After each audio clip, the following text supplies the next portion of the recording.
Good day everyone, God is good all the time God is good. My name is Winfred B. Puspus and we are here in Mitsubishi Union Motors Pacotis. Guys, itong nasa harapan natin, ang tawag dito is 2026 Mirage G4. Ang tawag sa ganitong kulay is solid white. Yan.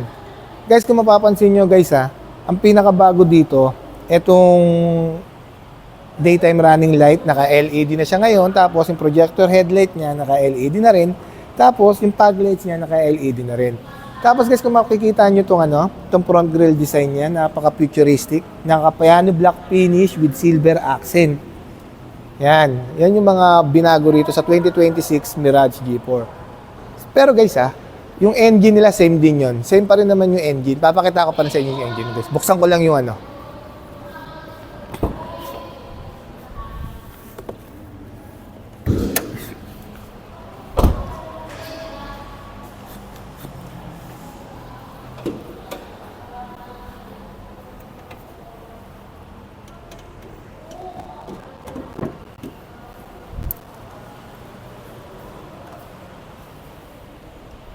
Ayan guys.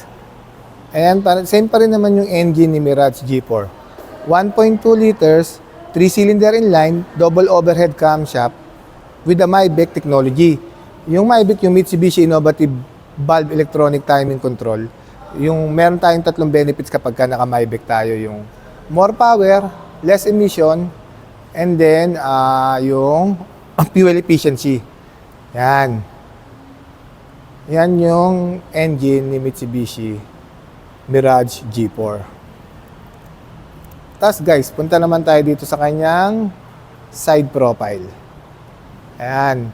Pagdating naman dito sa kanyang side profile, naka 15 inches siya na two-tone alloy wheels. Yan yung mags niya. Two-tone alloy wheels na 15 inches. Ayan. Tapos guys equipped na rin siya ng keyless operating system. Ito yung guys. Ayan, ito yun. Ayan. Yung within 70 meters, pipindutin mo lang to guys. Makakapasok ka na dyan sa loob.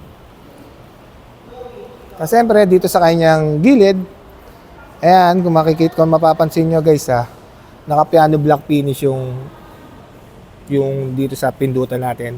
Siyempre, naka-central lock yan, tapos itong gilid, plastic. Tapos, meron dito sa pagdating naman dito sa may, yan, sa may steering wheel niya. Guys, wait lang, nahirapan ako. Tanggalin ko lang. Yan, pagdating naman dito sa kanyang steering wheel, guys, ito. Yan, pakita ko lang itong steering wheel. Yan. Ayan, ito yung steering wheel niya. 3-spoke leather wrap na siya. Dito sa kaliwa yung audio control. Yan, may voice command din dito. Tapos ito yung pagsasagot tayo ng phone without using our phone. Pwedeng Bluetooth connectivity lang to. Yan, answer and then pagka ibababa natin yung tawag. Tapos guys ito naman yung multi-information display natin. Yan. Tapos dito guys, dito sa kaliwa yung yung push start engine natin. Ayan, push start engine. Ayan yun. Tapos, syempre, dito naman yung, yan, dito sa kaliwa yung control natin sa side view mirror. Ayan yung mga control sa side view mirror. Tapos, ito yung parking sensor. Ayan. Ayan yung, dito sa left side natin sa Mirage G4. Tapos, pagdating dito sa kanya infotainment system, guys, naka 7 inches na siya na touchscreen. Smart, touchscreen, naka SDA yan, guys Smart polling display audio. Pwede siyang gamitin sa kapag Android Auto and then smart sa ayun guys, sorry guys, nalobat pala tayo. Ayun. 7 inches, touchscreen monitor siya. Smart polling display audio yan. Pwede siya sa Apple CarPlay and then Android Auto. Tapos, pagdating naman sa kanyang aircon, yan. Naka single zone lang siya. Tapos, sa kanyang transmission guys, yan, naka CVT na siya. Pag sinabi kasing CVT, continuous variable transmission. So, kasi, ang advantage kasi ng CVT, less hip shock. Guys, yung mga ibang driver, gustong gusto to kasi kapag inapakan nila yung gas pedal, yan, gas pedal, pag inapakan nila to, walang delay. Yun ang gusto nila kapag naka-CVT. Tapos guys pagdating naman sa safety features guys, yan may airbags yan dito sa driver, and then may airbags din yan dyan sa passenger. Yan. Dual airbag siya. Tapos guys ang kagandahan dito sa 2026 Mirage G4 natin, pagdating sa safety features guys, meron na tong kung familiar kayo sa Mitsubishi Active Traction Control, yung MASTC, Mitsubishi Active Stability and Traction Control, yon meron na to. Tapos dinagdag din sa kanya yung Hill Start Assist Control. Yan, meron na rin yan. Siyempre equipped siya ng ABS, yung anti-lock braking system with electronic brake push distribution. Yan, meron na rin siya. Yan. Tapos guys dito naman sa second row, yan, ito yung pinakabago. Meron na siyang center armrest with cup holder. Yan. Tapos guys meron na rin yung headrest. Dati wala yan. Yan, wala rin yung headrest na yan. Wala yan. Yan guys. Yan yung mga bago dito sa 2026 Mirage G4. Yan.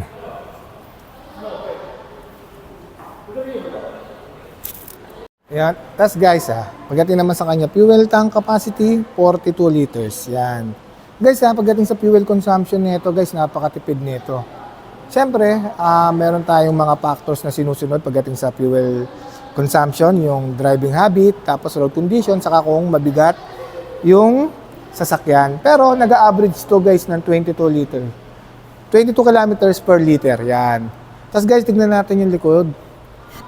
Buksan lang natin. Kung gaano pakita ko yung trunk, kung gaano kaluwag yung trunk.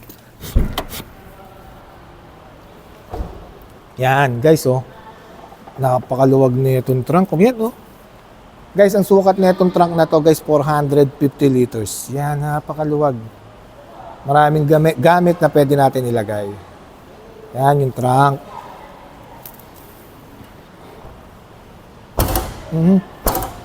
Ay, magsara. Wait lang. Yan. Tapos guys ito ang pagdating naman dito sa kanyang taillight. Ayan combination siya ng LED and bulb type.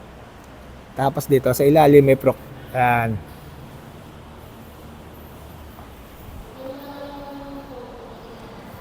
Tapos dito naman sa likod, yan yung design ng ilalim natin ng likuran.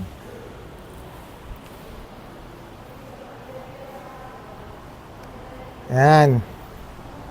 Yan si 2026 Mirage G4.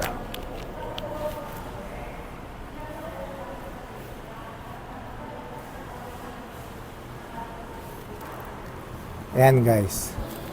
Guys, pagkatapos ng pakita ko sa inyo yung details nung, siyempre yung interior and exterior, didiscuss naman natin yung promo. Didiscuss naman natin yung promo ni 2026 Mirage G4.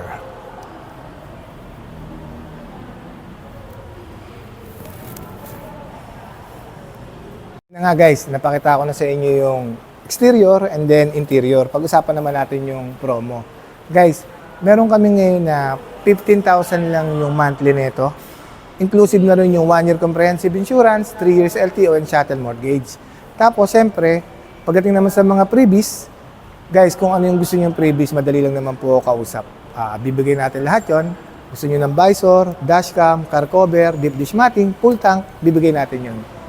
Yun lang guys Yun, guys, naman sana, paki-subscribe, paki-share din yung YouTube channel natin. Yun, thank you so much guys Once again, my name is Winfred D. Puspusan, lagi nagkasabing anumang hirap ang pagdaanan natin dito sa mundo, mananatiling mabuti ang Diyos. Thank you so much guys. Salamat. God bless po.